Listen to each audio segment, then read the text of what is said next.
out that's called Me and Orson Welles. I like almost everything about it except the bad grammar. Anyway, it doesn't sound as good. Orson Welles and I, right? Yeah. Zac Efron, who does sound good, stars as a young actor who gets the chance of a lifetime, and Claire Danes co-stars as an icy production assistant who seems to be melting a bit. Who wouldn't? Take a look. There's so much more to life than just being an actor. I keep wondering what you're doing mincing around the stage. Mincing? Oh, come on, you know what I mean. I mean, all that ego up there. It's exciting. We might have a show that closes Thursday night, or we might have a show that people will remember for 50 years. Probably neither one of those, but you never know. That's what's so exciting. You're cute.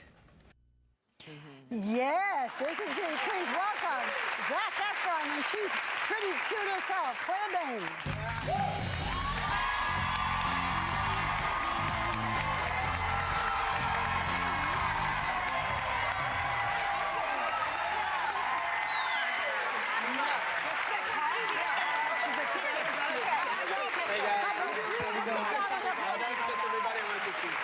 By the time we finish kissing, there's no time to talk. Good to see you. Come sit. He's a kisser. Okay, so let's get to important things. We'll wait a little bit for them to talk about me and Orson Welles and I. But People magazine has its Sexiest Man Alive issue, and of course you were one of them. Oh. And yes, but however, take a look at that chest. I am not going to ask you to take this off. But what they said is that you have the best male chest. Now, did you audition for this?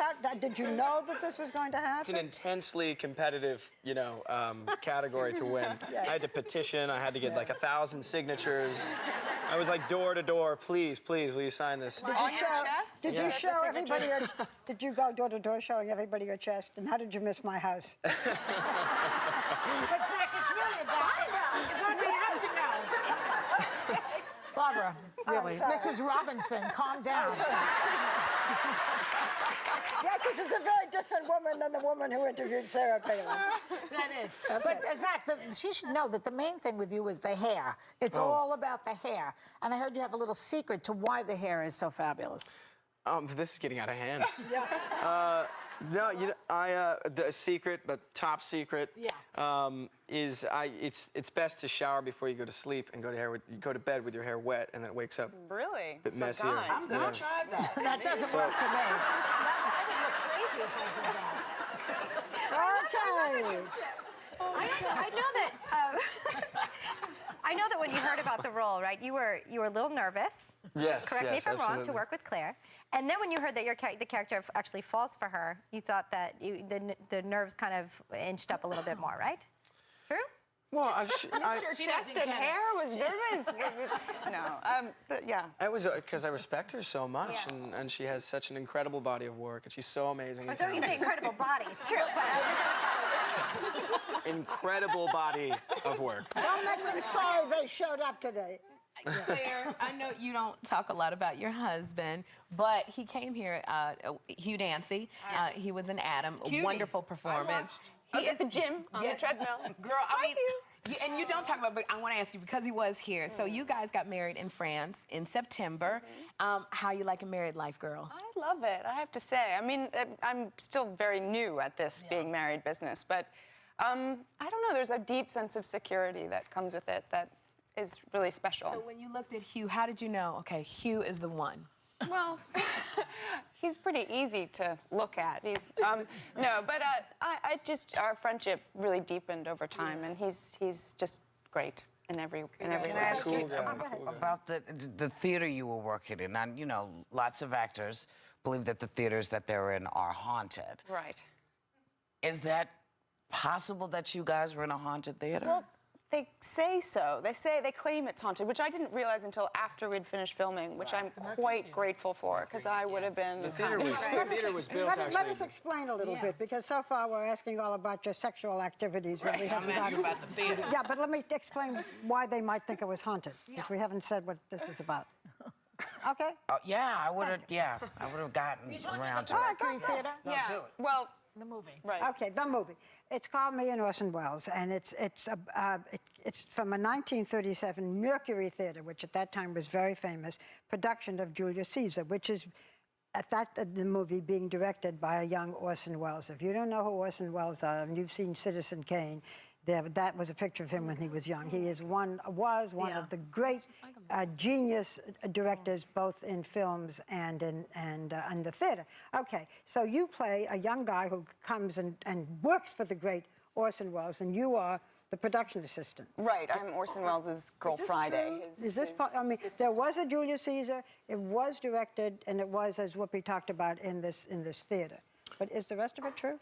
Actually, our sort of love triangle with Orson is one of the things that was embellished. fictionalized, Fictional. yeah. But the character that you play exists. Yes, yeah. It was actually Yeah, he lives here, but we initially the author of the novel, Robert Kaplow, saw a picture of this, kid playing a lute next to Orson Welles, and he said that must be an interesting story. So tried to get to the bottom of it, and this is really the story that came out of it. So. That's great. It's a terrific film. I enjoyed it very much. Thank you. It's a coming-of-age story about a boy who grows up in the theater.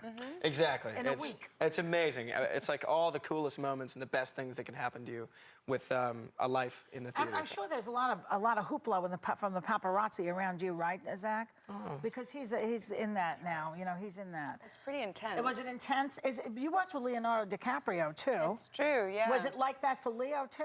I think it's even more extreme now. I mean, I think, tabloid culture has grown even in the last 10 years pretty substantially, and with the internet, there's a lot more attention. And, How did you Going back to Whoopi's question, though, was the theater haunted? Oh, that's the rumor. But do The you know theater anything was about? very, very old, and there's all kinds of really secret hidden entrances and basements under the stage, and actually there's all kinds of really old signatures from actors that had been there. I mean, in the 30s and 40s. So there's probably We didn't experience any visitations, though, so that's pretty safe. But you learn things about the theater, that you have to have some bad luck at the last minute, which happens in the film. That's what Orson was saying. You gotta have something You have to really have bad something And bad that actually, this happen. really did Otherwise, happen. the bad luck is the show. Yeah, and actually what happens in the movies, I set off a kind of a smoke alarm, and it starts raining in the theater, so the whole theater gets soaked.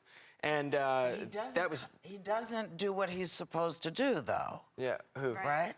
What? The young man, when that happens. Yeah, he doesn't tell Well, me. you'll all not see. at all, yeah. You'll all see. Yeah, you'll see. You'll find out. It's not haunted here, and we're happy to have you anytime, singly, together, however you want to come. Always a pleasure. Just call it Orson Welles and I, and not me and Orson Welles. It opens in select cities on Wednesday, November 25th.